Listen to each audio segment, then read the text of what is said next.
Yo, what is good, everybody? It is your boy Golden Falls, Golden What Ifs, whatever you want to call me, and I am back. This is a brand new What If. Obviously, this is what if Tundro was a speedster. And as always, if you guys enjoy, please show some love. Leave a like, leave a sub, leave a comment down below. Leave suggestions below as well for what you want to see, like Tundro What Ifs and stuff like that. Obviously, we've been doing more faster paced ones.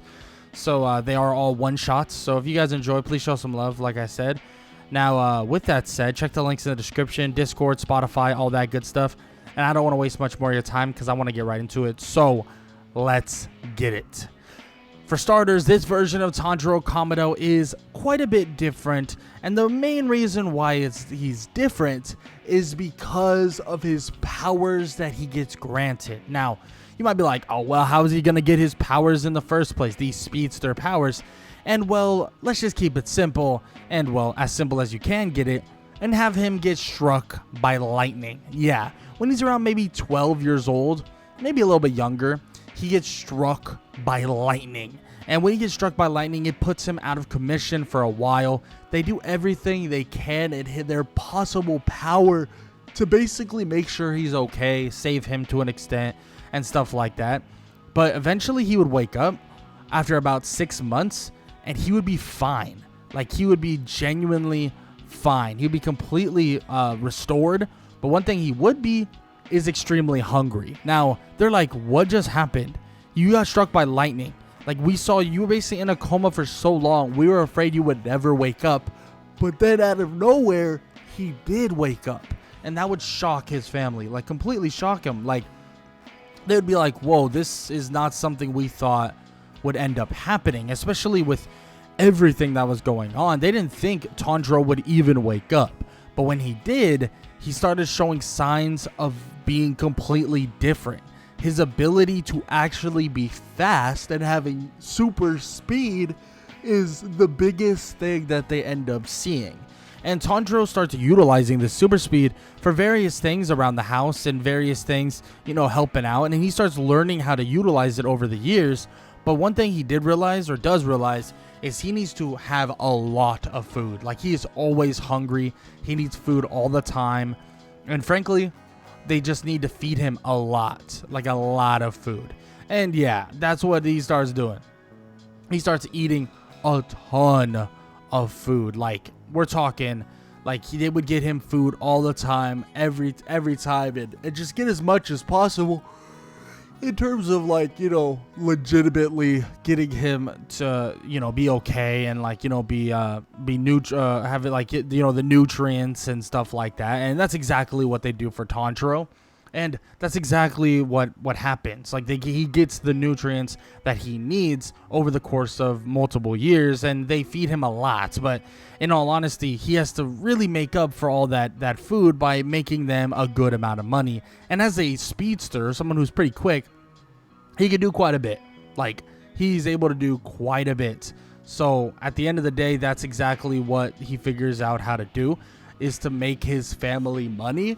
And making his family money isn't too difficult when you have super speed. Like, he's legitimately running so fast to the point where they're like, okay, yeah, like, we can do this, we can do that, we can get this done, blah, blah, blah. And it's pretty damn straightforward to see, like, him be able to do these things. And pretty damn straightforward to see that he's able to do these things overall. Now, with that said, though, everything that normally happens in Tundro's kind of journey to becoming a demon slayer happens very similar. Now, he does go down to sell coal and does get caught up in helping a lot of people. And the reason why he's not done super quick is because, well, they can't really see him utilize his super speed. I mean, at the end of the day, they don't want him, or nobody wants Tundro to get caught up and get caught out in terms of, like, getting in trouble or getting caught utilizing his super speed. And everyone's like, wait a minute, what is he doing? Blah, blah, blah. Like, this is not normal, and this and that. And obviously he's like, yeah, I'm not going to do all that. I'm going to make sure that I do things pretty safe overall. And I want to make sure I don't get in trouble or get anybody out there, you know, on my tail about the idea of, like, oh, how did he do that? What's going on? Like, what did he do? Blah, blah, blah, right? So Tundro obviously he's going to do that. He's going to be safe about it overall. And when he goes to head up before the night strikes, he would get caught by an older gentleman. And the gentleman's like, no, you need to stay here for the night. You can't leave. And he's like, no, I gotta go. Like, I can go. But the thing is, Tundro knows he can make it even before really the sun fully sets.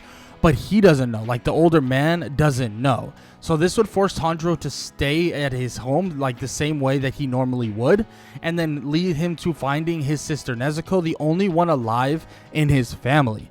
Obviously, this would lead to an interaction with Giyu Tomioka, but Tanjiro would actually reveal his speed during this, showing Tomioka exactly what he's capable of. And it's pretty obvious, like, damn, okay, like, this kid can move. Like, he can move. And he realizes, like, wait, his sister, his demon sister might just be, like, something else. And he even gets a clue of this when Tanjiro's sister Nezuko even tries to protect him, and this would make him realize, like, oh, maybe this is like for real. Maybe this girl is like a demon that doesn't kill or doesn't hurt and stuff like that. And Giyu ends up telling them, like, whatever he has going on, whatever powers he has within him, it's important for him to understand, like, he needs to keep it under wraps in terms of, like, you know, just normal day-to-day people. In terms of taking out demons, utilize it as you wish, right?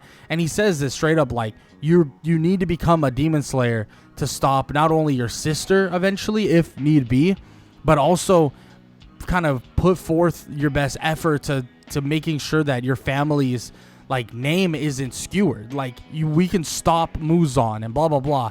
So this would lead Tundro to eventually going over to Urokodaki, actually getting there a lot sooner, even avoiding the temple demon to an extent, which Urokodaki would end up handling on his own. But the main thing is he goes to train with Urokodaki, and Urokodaki, for one, is like, all right, look, I'm going to teach you as much as you need to know. You can utilize this speed or whatever you have, right? I mean, I'm going to have to feed you a lot of food, but at least that will be beneficial to your training. But he tells him, in terms of the basics, he needs to learn the basics without super speed. Because at the end of the day, he's going to not always be able to utilize super speed. And if he just learns the basics first, and everything, he learns all of it first, and then he adds super speed on top of it, he can become one of the most dangerous demon slayers ever. And that's something he makes very clear. And obviously, Urokodaki holds him to this a lot of the time. And he finishes his training with Urokodaki with the spirits of Sabito and Makomo and stuff like that. And eventually, he feels more than prepared. And he slices through the boulder, like, very easily. And eventually, he gets his chance to really take on demons in the final selection.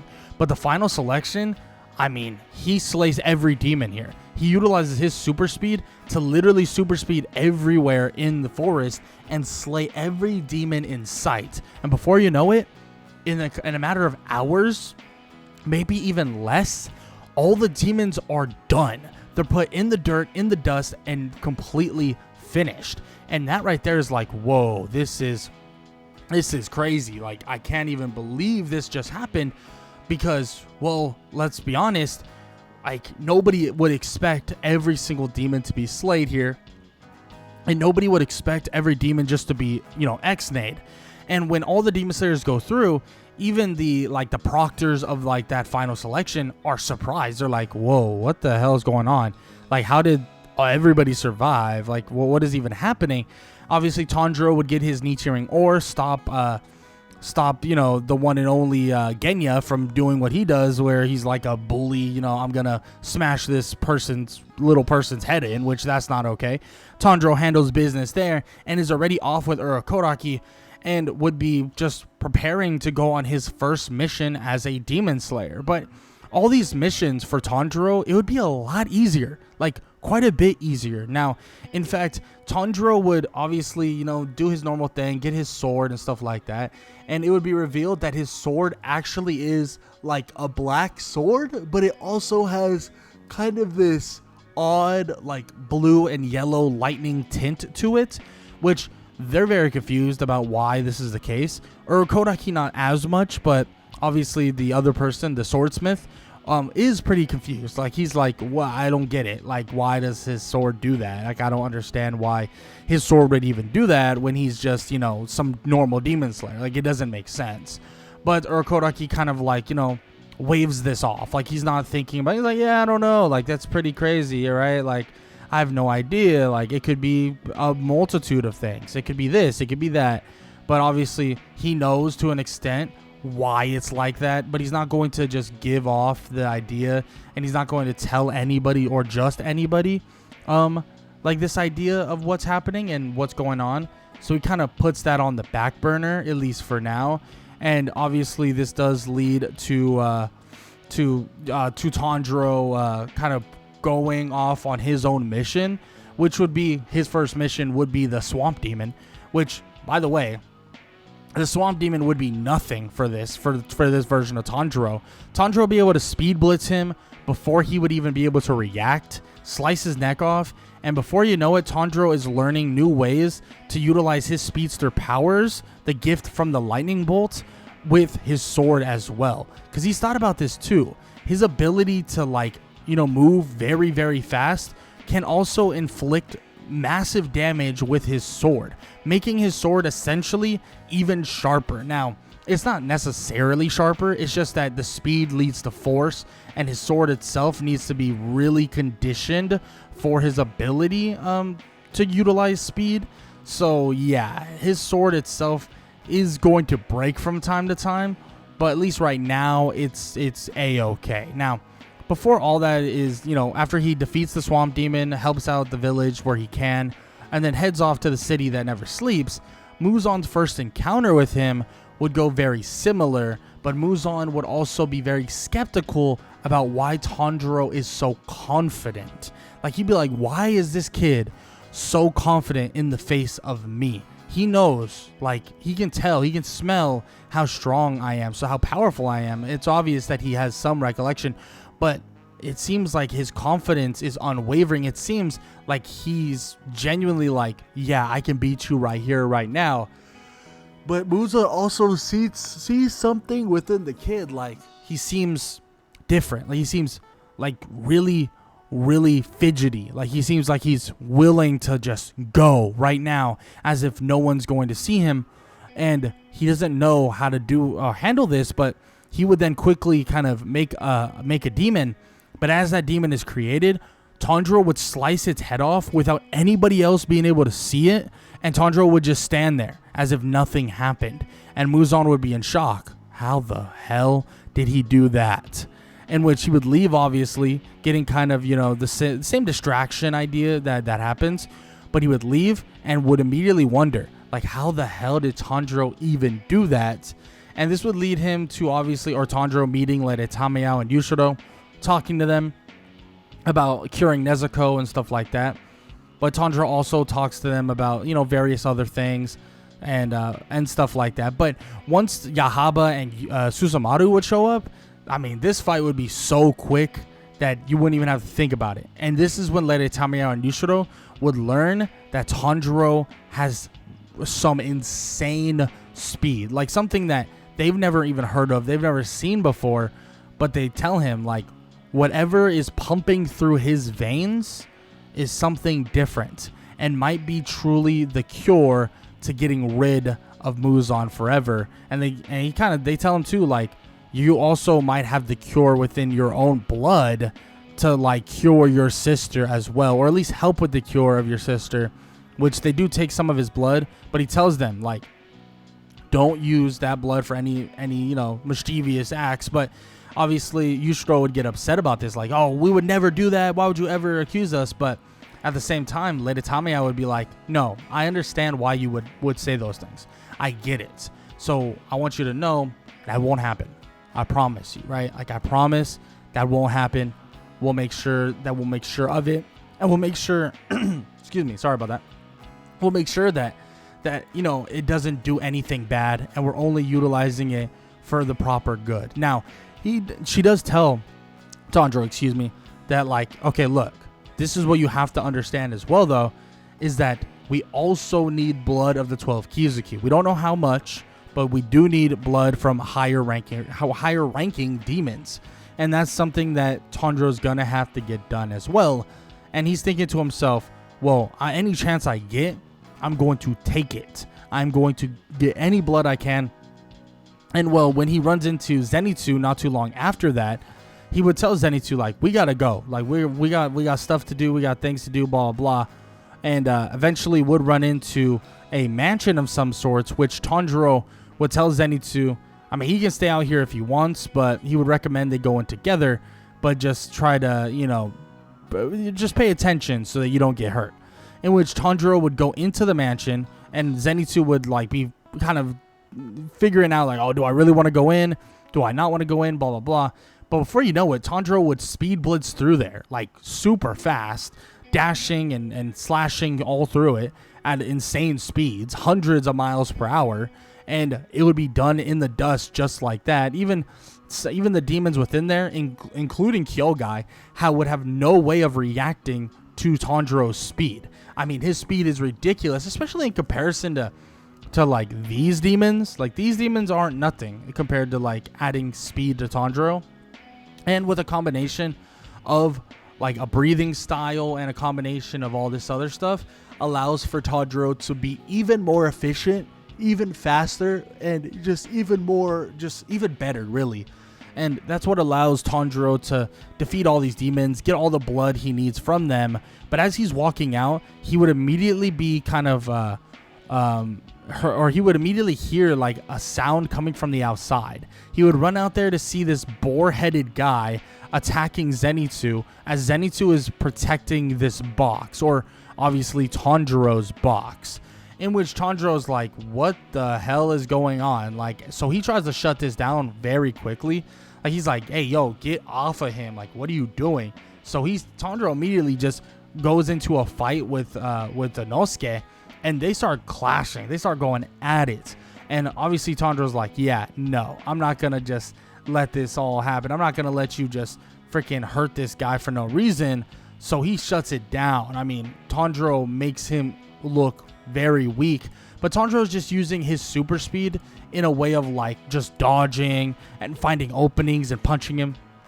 He's not actually utilizing it at like some crazy rate, right? He's just reacting to the punches a lot easier and seeing things a lot slower than Inosuke would in the first place, right? He's nowhere near as fast as Tanjiro, but Tanjiro's not even showing that much of his speed in this type of situation. Now, after he is defeated, he would then fall in line basically tell Tanjiro like, all right, fine, like, I'll listen, I promise, I'm not going to do anything stupid, blah, blah, blah. So the three of them actually end up going together and heading off to their next mission. But before they get their actual next orders, they do have a bit of a stop, which they have a little bit of time. This old lady feeds them some food, they get some rest, and Tanjiro, luckily enough, is able to feed and get food, because that's one thing he kind of struggles with. And he will admit he does steal from vendors and stuff like that, because it's not like he has money. So he kind of super speeds, gets food and stuff like that. So getting a bunch of food here is perfect. And funny enough, the older lady is like, this is awesome. Like, I get to feed a bunch of like people that like, they're like my grandchildren in a way, right? And she's even surprised about how much Tanjiro eats, but isn't too surprised when she sees like Inosuke is like eating the same amount, basically, kind of giving a competition like feel between Tundro and Inosuke, obviously the same way they always do. But for the most part, Tundro is eating a ton of food for his own kind of well-being. Inosuke is just like, I want to prove that I'm better than Banjiro. So that's like the whole reason why he's doing it. But after this, like, you know, tiny bit of downtime, eventually they would head up to the mountain, or Mount Natagumo. And this is where they would see all the demon slayers being captured, used as puppets. And Tanjiro kind of utilizes his ability to like get them free and get them out of harm's way.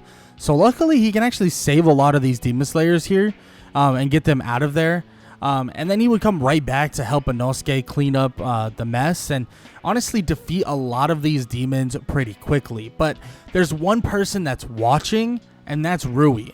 Because Tundro, yes, he's able to clean up and defeat like almost every demon here, like very, very fast. But it doesn't change the fact that Rui has been seeing all of this. He's been seeing every little bit of it. He's been seeing all the stuff that Tanjiro's able to do. So when he comes face to face with Rui, Rui knows that there is no messing around. Like, he needs to overwhelm Tanjiro. So he does just that. He tries to utilize his blood demon art. He tries to send basically these strings and all this stuff at him at an insane rate. Like, make it so he can't just run at him and slice his neck off. He wants to make sure Tanjiro goes through kind of like issues with this fight. And Tanjiro is. I mean, he's genuinely having trouble with defeating Rui, just the way that he's fighting. Kind of cutting off his ability to utilize the speed that he has and the like unorthodox speed. And Tanjiro's trying to figure out a way to really get through his defenses, because it's really running out. He's running out of steam now. So he's like, okay, what do I do? How do I defeat him? But then he thinks about something. He thinks about the way his sword reacts to him when swinging it. Because it's not as simple as my sword goes faster, it's stronger now. It's more of like his sword has a connection with his ability to utilize speed, as if his sword is phasing. And then he thinks about it. His sword moves and feels like he's throwing around air. So what if he vibrates at the same frequency as his sword, or aka the same frequency of air? And as he's thinking about these things, he eventually sees the strings come at him and he doesn't move. He lets Rui attack him with it, thinking that he has an opening. But then out of nowhere, he would basically vibrate his body at some insane speeds, as fast as he possibly can. He would blitz toward Rui, as Rui would throw the strings at him to stop him or halt him in his path, but he would go straight through the strings untouched. The phasing worked, and Tanjiro basically closes the distance, slicing the neck off of Rui, and his head clatters off the ground just as Giyu Tomioka would arrive. And he would arrive in complete shock, thinking, whoa, how did he just do that? In which Tanjiro would tell Giyu, like, oh, it's good to see you, blah, blah, blah. And obviously Rui is legitimately, passing on behind him. But he would ask Tanjiro, like, did he just do that? Did he just defeat one of the 12 Kizuki?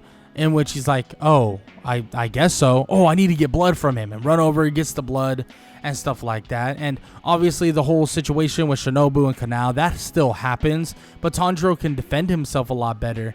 But eventually it does lead to the crows saying, like, nah, we got to bring them over to the Butterfly Mansion, that Ubuyashiki wants to speak with them, and blah, blah, blah, right? That whole thing happens. And when they arrive, let's just say there's a lot of conversation about basically getting rid of both of them. But at the same time, a lot of people, or some people there, are even questioning it. Even Shinobu is questioning it, because Tanjiro just beat one of the 12 Kizuki by himself. Like, he should be on the way to becoming a Hashira. He should be allowed to become a Hashira now because of what he did. But Tanjiro's like, no, I don't need to become a Hashira. Like, that's fine. Like, I don't need any of that. I don't need that, blah, blah, blah. But they're like, the rules are the rules at the same time. And Ubuyashiki would eventually arrive, telling them, like, yeah, he has his blessing. He has Urokoraki's and Giyu's blessing, and they will commit Sambuku if Nezuko ends up, ending a human. Obviously, that's not going to happen, because Nezuko is not your typical demon, but that is something they obviously say, like, you know what, we agree to that, blah, blah, blah.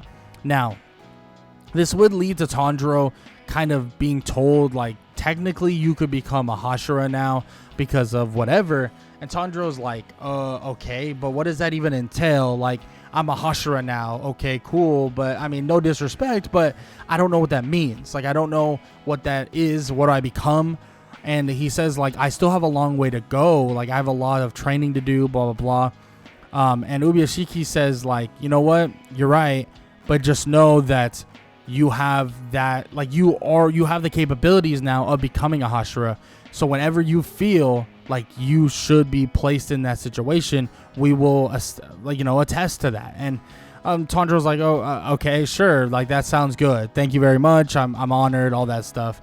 And Tundro eventually would come to start training again, and he begins training, rehabilitation, learning, working harder. And during this training, this is when things go really, really great for Tundro, because he starts really pushing his limits beyond imagination now. Like, Tundro's abilities are skyrocketing because of his ability to utilize his speed, but also get a ton of training done without, you know, like legitimately kind of hurting himself or, you know, overwhelming himself. But overall, his abilities and skill, and as he sharpens his abilities, all they do is just get better and better. But Tundro is one of those people that his sword continues to break. So that whole thing continues happening where he gets a new sword, he gets this, he gets that. And his sword needs to be perfect because at the end of the day, he is a speedster and his sword can shatter very easily. And that's what Tundro definitely needs. But that's not the only thing he wants to learn about. Because during the fight with Rui, he saw a small little glimpse of what he knows as the Hinokami Kagura. These are things that he knows of, but doesn't know how to utilize and stuff like that. But Shinobu does give him information saying like Rengoku may know information about that. So they end up going to the Mugen train to meet Rengoku. And this is when they still, you know, fight off the demons. And Tundro would fight off Enmu as well, which, by the way, would be very, very easy for him because of his speed. But he still would get put to sleep and have to deal with that whole ordeal. But after that, after he wakes up because of Nezuko, I mean, he's out to the races. Like, he is racing through the entire place, clearing out all these demons, the tendrils and stuff like that, and eventually would come across Enmu and slay Enmu before anyone really even gets involved to help, and defeats Enmu without really even a second look, right? It's just so simple for him, at least with his speed. But the one thing that isn't simple, well, is the eventual arrival of Akaza. Because this right here is something that Kyojuro Rengoku refuses to let Tundro interact with. But Tundro tells him, like, I could help. I could do something. I could really be helpful in this. And obviously Rengoku is like, no, I don't want to do this. It's too big of a risk. In which, obviously, Tundro just doesn't listen. And he would give Rengoku a bit of an opening to strike Akaza and, you know, get some sort of upper hand. But before you know it, Akaza would see his opening and he would send his fist straight through Tundro's chest. Like, yes, literally straight through his chest. And Tundro's like, oh my goodness, like, it's over. And he starts like coughing, blah, blah, blah. Rengoku would be standing there in shock, but he would see an opening. Immediately an opening where he would jump over and go to slice the neck off of Akaza. And Akaza tries to react, but it seems as if he's like confused about what's happening. Because when he yanks his hand out of Tundro's chest, Tundro would grab his arm and immediately try to bury it within the ground, phasing Akaza, burying him underneath part of the ground as literally Rengoku goes to slice off the neck of Akaza. In which Akaza's like, what the hell is going on? How did he do that? I mean, I just ended him. I just put my... And then he realizes, wait a minute. That's not real. His chest is fine. It's not hurt. And he realizes that he didn't even connect. Somehow he didn't connect. He doesn't know what to even think, but he doesn't have time to think because Rengoku's already slicing through his neck, and Tundro does exactly the same as fast as he can. And as this happens, Akaza's like, no, I can't even believe this is happening. This can't be happening. In which, yeah, it does. Because Rengoku and Tundro give each other an upper hand that they weren't expecting. And this upper hand surprised Akaza, making him not even think straight about what's going on, but also just fall victim to like this surprise attack that both of them weren't even thinking about doing in the first place, but really what Tanjiro came up with off the cuff. And this ended one of the upper moons, and frankly, there is no doubt in anyone's mind anymore that Tanjiro is beyond capable of dealing with some of these high tier demons, but also beyond capable of becoming a Hashira himself. He gets blood from Akaza and also blood from various other demons throughout this as well. But this would lead them to heading back to the Butterfly Mansion, training. He begins learning more about sun breathing and various things like that. And yeah, he would begin like actual Hashira training as well, where he would be preparing more or less to become the Speedster Hashira, or the kind of the Speed Hashira, you could even say. And this would lead to Tundro, learning a ton of new things, getting far, far stronger and far, far more capable. But really the main thing for Tundro is learning more about his Speedster powers, how to utilize them, and how to really utilize them properly, which this would also kind of lead him to meeting up with Shinobu and also Lady Tamiya, where they're still creating some sort of cure. And this is where he would also learn about Shinobu, about what she plans on doing, and about what she's going to do when facing off with the demon that killed her sister. And Tundro makes it clear, like, I don't want to sacrifice you. There's no reason to sacrifice you. We can do this without losing any lives. And with Shinobu, she doesn't believe that. She doesn't. But Tundro tells her to her core that he does. May whatever that is within her body, let's make it now. Create it. Make something that is of the same, amount. In which Shinobu says, we don't even know that's possible. But Lady Tamiya, when learning about this, believes that it is. In which this is a conversation that goes on for a while, but obviously Tundro would miss out on actually going to the entertainment district. But luckily enough, Zenitsu and Inosuke, they're stronger than normal, and Tundro would tell them, hey, if something happens, send a crow my way. I will be there very fast. In which during these conversations, during all this stuff that happens, eventually that crow would show up, and that crow would be telling them that the upper moon 6, or whatever, the 6 demon, Daki and Gyutaro, are there. And before you know it, Tundro is sprinting. He is running at insane speeds, and eventually he's there. And this would allow, obviously a surprise attack, and all they hear is the sonic boom of him basically running. And when he arrives, he would slice the neck straight off of Gyutaro, and Tengen would go straight for Daki, slicing the neck off of her, defeating the demon just like that. And Tengen immediately would say, after the defeat of those demons, or the defeat of that demon, he would be like, well, honestly, it is one hell of a freaking like cheat code or pleasure of having somebody with super speed that can straight up speed across large distances, get here in a matter of seconds, and clean up what we started. In which Tundro shrugs his shoulders and says, well, thank the lightning that struck me that day. And Tengen's like, you got struck by lightning and it did that? Wow. Most people, they get struck by lightning and they have, they don't have feeling in their right arm and they can't walk properly. But you got struck with lightning and you were granted a gift from the gods. And he's like, I guess so. I don't really think of it like that, but I guess you're right. And Tengen's like, you should think of it like that, because you might just be the key to us stopping everything that is going to happen. In which Tundro nods his head and he says he hopes so. He really does. And obviously Tundro would continue his work with Lady Tamiya, with Shinobu, and they would get more and more of this, this cure, but also this poison. And Tundro's telling Shinobu every single time they talk, she doesn't need to sacrifice herself. They're gonna figure it out. He's gonna be able to help, and he's gonna be able to take this thing down.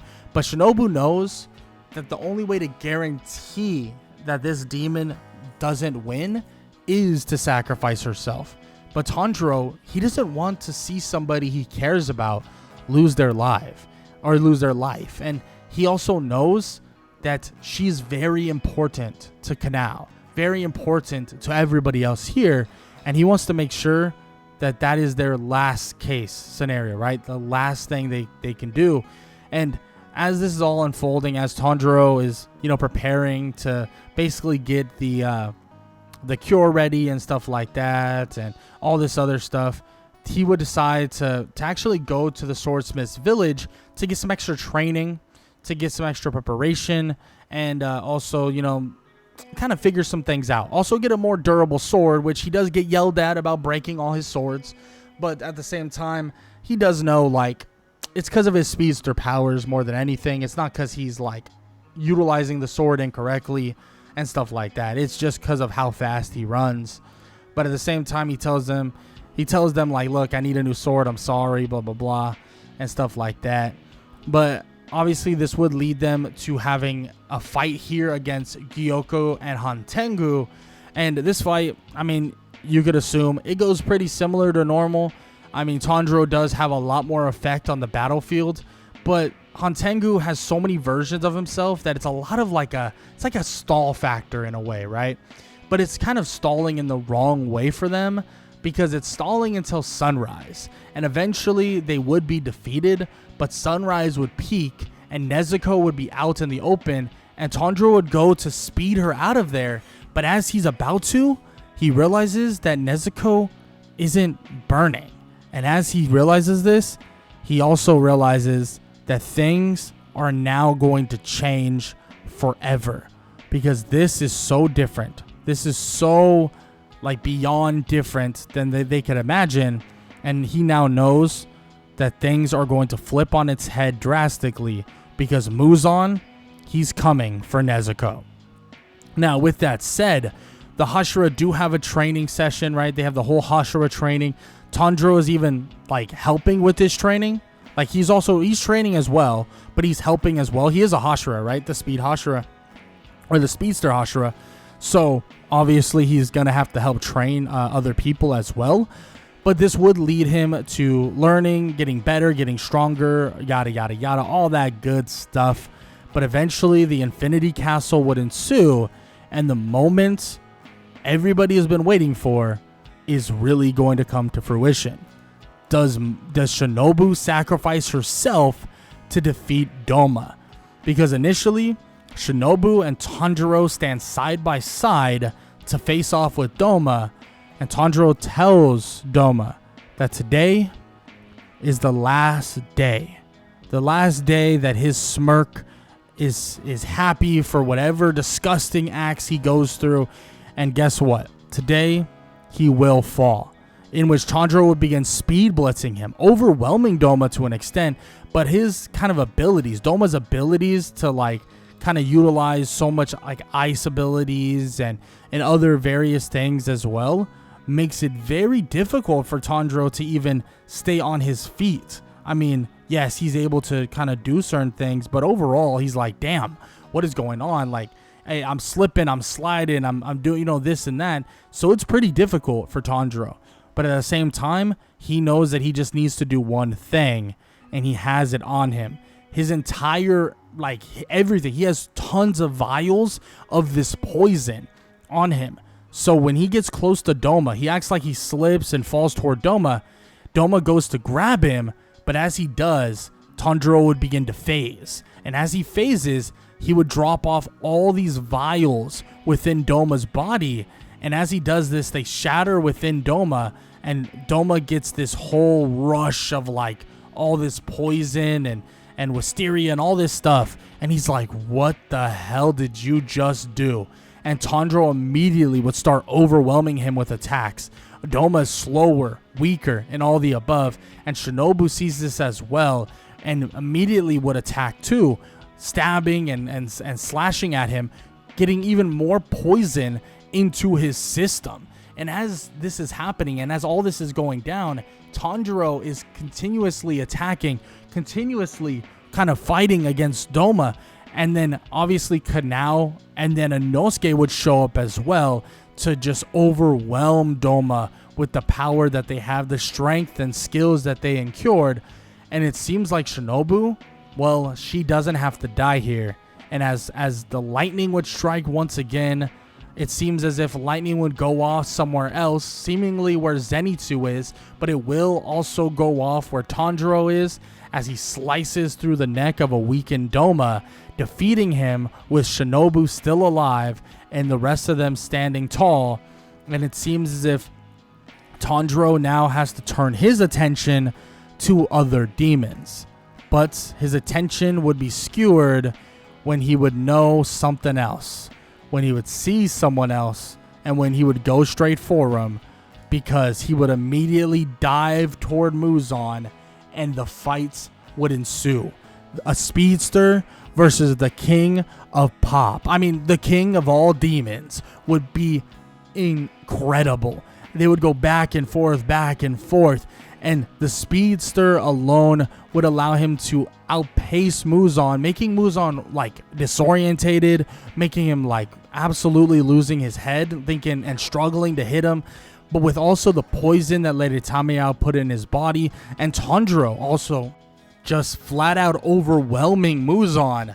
Muzan is at a loss for words. He is watching somebody who doesn't even have a full understanding, and frankly in a technical sense isn't even like swordsmanship wise as good as the other Hashira, but he is so fast, so quick. His movements and his little tactics are so well written and so good that it's messing with him entirely. All he can think about is the fact that maybe he could have waited longer. Maybe this guy would have been gone.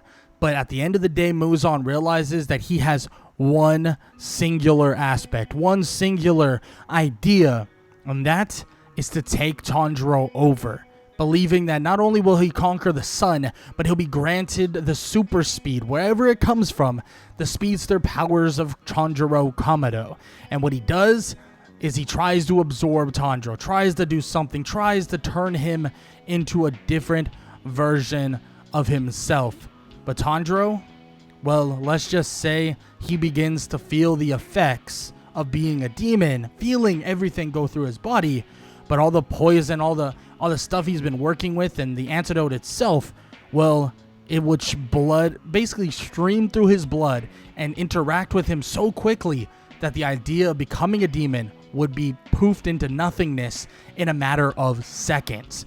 His speedster powers are helping him get over the sickness that is going to be being a demon. So when the sun rises and Muzan starts burning up and goes up in smoke, Tundro stands there vibrating out of all hell like a banshee running wild.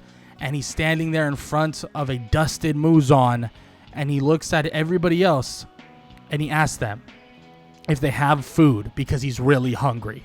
In which everyone's like, okay, this guy, he just did the most, probably the greatest thing mankind has ever seen, and all he could think about is eating.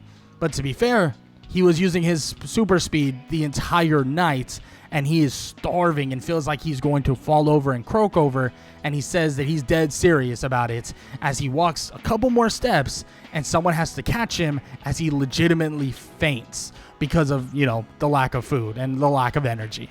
But with that said, this version of Tundro in this universe helped defeat Muzan in a way that nobody would have expected, or at least, in terms of the powers he has been granted via a lightning bolt from the sky. And honestly, for the rest of their lives, they will be looking up to the sky thinking that whatever god is out there, whatever gods that are out there, maybe it was Mother Nature herself, saved them in this day by letting a lightning bolt strike a young kid by the name of Tanjiro Kamado. But with that said, that is the end of What If Tundro Was a Speedster. As always, I hope you guys enjoyed. Leave a like, leave a sub, leave a comment down below, all that good stuff. Hope you guys enjoyed the video, and I hope all y'all have an amazing day. Later.